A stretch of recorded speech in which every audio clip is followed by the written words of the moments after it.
Hi!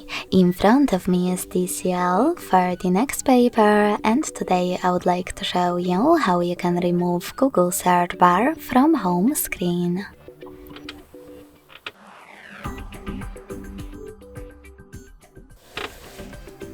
All you need to do is hold your search bar and wait for remove section to show. When it does, drag your search bar on top of it.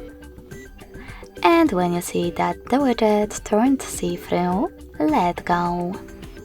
So when I do that, as you can see, my search bar was successfully removed. Thanks so much for watching. If you enjoyed this video, don't forget to leave a like, comment and subscribe.